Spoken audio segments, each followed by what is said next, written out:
Hello la Banana Family, bienvenue pour cette nouvelle capsule. Donc nous avons traité de l'alimentation, nous avons traité aussi de la respiration, la cohérence cardiaque. J'espère que tout le monde la pratique régulièrement, tous les jours, 3 fois par jour. Et aujourd'hui on va parler un petit peu du sommeil. Parce que le sommeil a un rôle à jouer sur notre santé, et notamment sur le système immunitaire, hein. Il faut savoir que les gens qui ne dorment pas assez et pas en bonne qualité, vont avoir des défenses immunitaires beaucoup plus basses, hein, diminution des lymphocytes et un terrain inflammatoire. Mais ça n'est pas tout. Manque de sommeil est également corrélé avec la prise de poids. C'est-à-dire que quand vous manquez de sommeil, vous allez avoir une hormone qui s'appelle la gréline qui augmente la faim, voilà, surtout le sucre. Et on va avoir une diminution d'une autre hormone qu'on appelle la leptine, qui normalement doit donner un signal au cerveau pour arrêter de manger. Et là, comme elle diminue, on va avoir toujours faim. Donc gréline qui augmente, leptine qui diminue, on mange plus. Et en plus de ça, notre métabolisme diminue également parce que la leptine descend. Autre chose importante, si on ne dort pas bien, c'est que vous allez avoir ce qu'on appelle une insulinorésistance, c'est que vous allez très mal gérer l'apport en sucre. Donc prise de poids également, mais ça augmente aussi tout ce qui est maladie cardiovasculaire avec l'augmentation de l'hypertension, du stress oxydatif. On va augmenter aussi les troubles de l'humeur, hein, dépression, anxiété, angoisse. Voilà, et il y a encore plein d'autres choses. Donc le sommeil, il faut savoir qu'on y passe un tiers de notre vie, on passe à dormir. Et pour avoir un bon sommeil, la première chose à faire, c'est de s'exposer à la lumière. Donc être régulièrement au soleil ou à la lumière du jour pour pouvoir accumuler de la lumière bleue.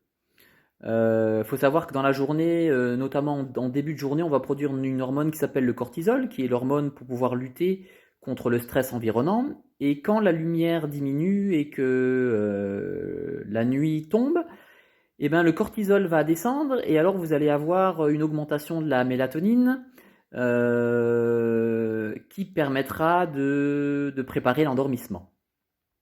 Et cette hormone-là, la mélatonine, permet de régénérer notre corps. C'est un des plus grands antioxydants du corps. Alors les règles simples, premièrement, il faut rythmer votre journée. Essayez d'avoir toujours un même heure de lever, même heure de coucher. Si possible, manger à des heures fixes. Ce qu'il faut, c'est redonner des rythmes à notre corps pour resynchroniser nos rythmes internes, nos rythmes biologiques. Euh, Avant d'aller au lit, évitez d'être sur vos smartphones, sur votre télé, de regarder des films d'horreur ou des films d'action, plutôt avoir de la musique douce, plutôt lire, un éclairage pas trop fort. Si vous voulez vraiment rester sur les tablettes, essayez d'avoir des lunettes pour bloquer la lumière bleue. Ensuite, l'objectif sera aussi de dormir dans une chambre qui n'est pas trop chauffée, 18 degrés, 20 degrés, pas plus, grand maximum. Pas de lumière, pas d'onde Wi-Fi, un minimum de son. Voilà. Pour toutes les recommandations pour bien dormir. Si jamais vous avez des problèmes pour vous endormir également, on peut utiliser certaines plantes comme l'escolcia et la valériane qui permettent un endormissement meilleur, mais également peut-être augmenter votre apport en magnésium. Il faut savoir qu'en cas de stress, nous allons augmenter toutes nos hormones adrénergiques, hein, tout ce qui est adrénaline, dopamine et puis noradrénaline. Et à chaque fois qu'on va stimuler ces hormones-là, on va uriner du magnésium. Donc on va avoir une perte de magnésium supplémentaire en cas de stress. Donc majorez vos apports en magnésium grâce à l'alimentation. Les aliments très riches en magnésium, on n'y pense jamais, mais c'est le poisson, les crustacés, notamment les crevettes, les moules, et tous les poissons, le cacao bien sûr, tout le monde aime ça, hein, le chocolat, les lentilles, toutes les céréales complètes, les légumes, il y en a aussi, surtout la bête. Voilà, vous pouvez chercher ça sur internet. J'ai pas tout en tête, mais voilà.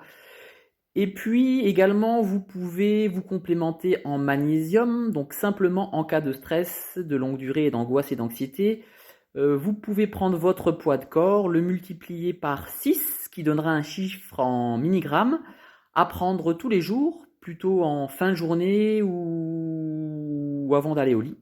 Le magnésium, c'est un myorelaxant, va vous permettre de mieux vous endormir et de vous relaxer un peu plus. Alors les signes de carence en magnésium, souvent c'est les fasciculations au niveau des paupières, l'irritabilité, problème d'endormissement, stress ou vulnérable au stress. Et puis également, on supporte pas le bruit, on est super excitable. Voilà un topo sur le sommeil. Donc après l'alimentation, après la cohérence cardiaque, n'oubliez pas que le sommeil est un atout pour votre santé. Essayez d'avoir un sommeil de bonne qualité, de bonne quantité. Voilà, ben, j'espère vous retrouver pour une prochaine capsule. Voilà, à bientôt. Ciao, à bientôt la famille. Banana Fit, bye bye.